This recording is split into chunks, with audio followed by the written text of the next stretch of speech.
আমরা আজকে পড়বো হচ্ছে কি পড়বো?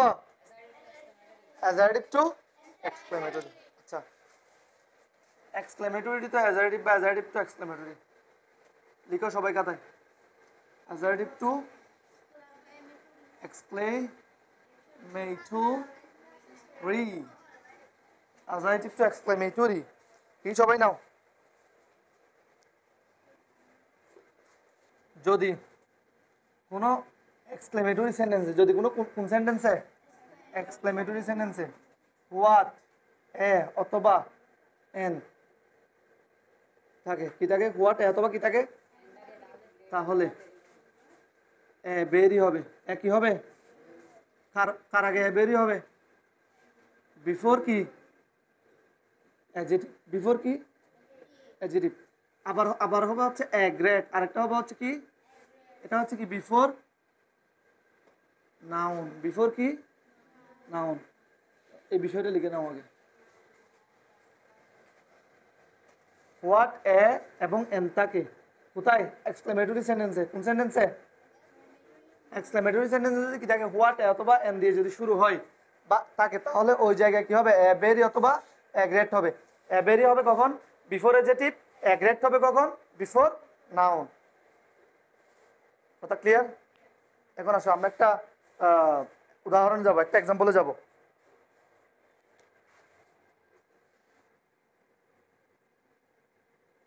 Example, watch a beautiful scenery it is. আচ্ছা দেখো, আমরা এক্সক্লেমেটরি সেন্টেন্সটা কিভাবে চিনতে পারবো? ধরো এই সেন্টেন্সটা যে একটা এক্সক্লেমেটরি সেন্টেন্স, এই সেন্টেন্সটা আমরা কিভাবে বুঝতে পারবো? আশ্চর্যবোধক চিহ্ন, এক্সক্লেমেশন সাইন। কি সাইন? Exclamation sign. এই এক্সক্লেমেশন সাইন এটাই কি বলে? আশ্চর্যবোধক চিহ্ন। আশ্চর্যবোধক চিহ্ন। আচ্ছা, এই যে আমি একটা বাক্য লিখলাম, এটা এটা কোন বাক্যে রয়েছে, মানে এটা কোন সেন্টেন্সে রয়েছে? কেউ কি বলতে পারবা? এটা এক্সক্লেমেটরি সেন্টেন্সে রয়েছে। এখন এই এক্সক্লেমেটরি সেন্টেন্সটাকে আমরা কি করবো? যে অ্যাজারটিভ করবো। যে কি করবো? অ্যাজারটিভ। আচ্ছা, অ্যাজারটিভ সেন্টেন্সের অর্থ কি আমরা জানি? অ্যাজারটিভ সেন্টেন্সের অর্থ কি? কেউ একজন বল। বিবৃতিমূলক বাক্য। কি মূলক বাক্য?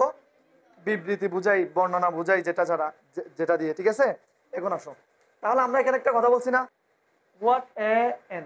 What A N. আচ্ছা, এই যে হোয়াট এ আছে, আমি বলছি না হোয়াট এ অথবা এন থাকলে এ ভেরি বসে। কি বসে? এ ভেরিটা কখন বসবে? অ্যাডজেক্টিভের আগে। কার আগে? যদি হোয়াট এ অথবা এন এর পরে যদি কি থাকে? অ্যাডজেক্টিভ থাকে, তাহলে কি বসবে? হোয়াট এর পরিবর্তে এ ভেরি বসবে। কি বসবে? আবার যদি নাউন থাকে, যদি কি থাকে, তাহলে কি বসবে? এ গ্রেড বসবে। যদি নাউন থাকে তাহলে কি বসবে? আমার কথা কি বুঝতে পারছো? আচ্ছা, তাহলে এখন দেখো, এই যে হোয়াট এ আছে, এটার পর একটা শব্দ রয়েছে না, বিউটিফুল। একটা কি রয়েছে? বিউটিফুল। এটা একটা কি ওয়ার্ড না? এই ওয়ার্ডটা কি? কোন পার্টস অফ স্পিচ এটা? এই ওয়ার্ডটা আমরা পার্টস অফ স্পিচ পড়ছি না? হ্যাঁ, এটা কোন পার্টস অফ স্পিচ?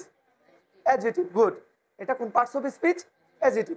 তাহলে যদি অ্যাডজেক্টিভ থাকে, এই যে এখানে লিখলাম না, বিফোর অ্যাডজেক্টিভ। বিফোর অ্যাডজেক্টিভ কি হয়? এভেরি। কার পরিবর্তে এভেরিটা আসবে?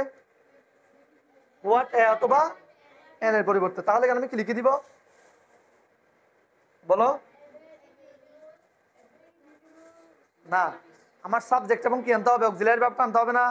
আচ্ছা, অ্যাজারটিভ সেন্টেন্সের স্ট্রাকচারটা কি? Subject plus verb plus subject plus verb plus object. তাহলে আগে সাবজেক্টটা আনতে হবে না? এই বাক্যের মধ্যে সাবজেক্টটা কোনটা? সাবজেক্টটা হচ্ছে ইট। সাবজেক্টটা হচ্ছে কি? ভার্বটা হচ্ছে কি? ইজ। তাহলে ইট ইজ লিখতে হবে না? এবার হোয়াট এর জায়গায় কি লিখতে হবে? এভেরি না? কেন এভেরি আসছে? ওই যে অ্যাডজেক্টিভ আছে, এই জন্য। কি আছে? যে অ্যাডজেক্টিভ এর কি বসে? হোয়াট এর জায়গায় এভেরি বসে। কি বসে? এভেরি। তাহলে ইট ইজ এ ভেরি কি হবে? Beautiful scenery. এই বিষয়টা কি সবাই বুঝতে পারছো? এটা লিখে নাও সবাই। হুররে অথবা ব্রেভো, এই দুইটার স্থানে it is a matter of joy that. দেখো একটা এক্সাম্পল লিখি।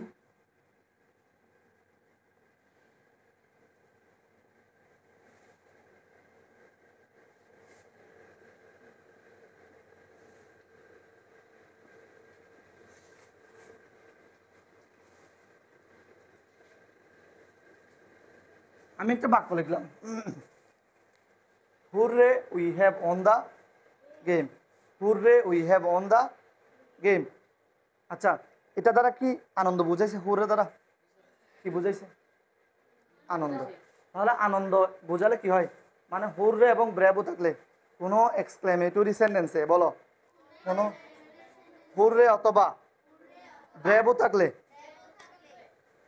হুররে এবং ব্রেভো এর পরিবর্তে it is a matter of joy that বসাতে হয়। It is a matter of joy that বসাতে হয়। তাহলে কি হবে এখানে? হুররের পরিবর্তে কি বসবে? It is a matter of joy that. তাহলে দেখো, it is a matter of joy that we have won the game. কথা কি সবাই বুঝছো? এটা এই এই বিষয়টা কি বুঝছো? আবার আরেকটা আছে হচ্ছে এলাস, আরেকটা আছে হচ্ছে কি এলাস।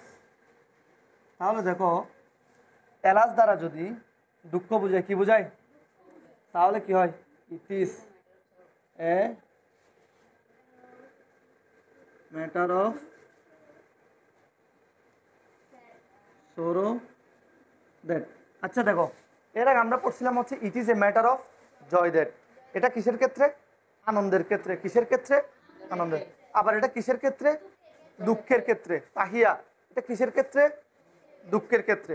তাহলে আমরা প্রথমে পড়ছিলাম কার ক্ষেত্রে? আনন্দের ক্ষেত্রে। যখন যখন আমরা খুশি হই, আনন্দ হই, আনন্দিত হই, তখন হয় কি?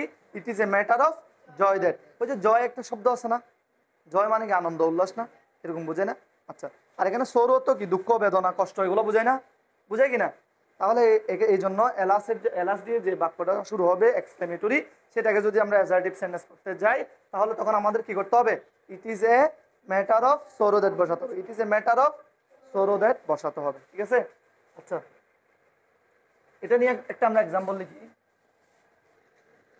Alas he has failed. এটা কি হবে? এলাসের জায়গায় কি হবে? It is a matter of sorrow that he has failed. It is a matter of sorrow that he has failed. তাহলে এই যে এলাস, এলাস দ্বারা কি বুঝাইছে? সে ফেল করছে বুঝাইছে না? সে ব্যর্থ বুঝাইছে না? সে কি বুঝাইছে? ব্যর্থ। যদি ব্যর্থ বোঝায়, এটা একটা কষ্টের বিষয় না? আচ্ছা, যদি কষ্টের বিষয় হয়, দুঃখের বিষয়, তাহলে ইট is a matter of sorrow that. It is a matter of sorrow that he has fail. That's it.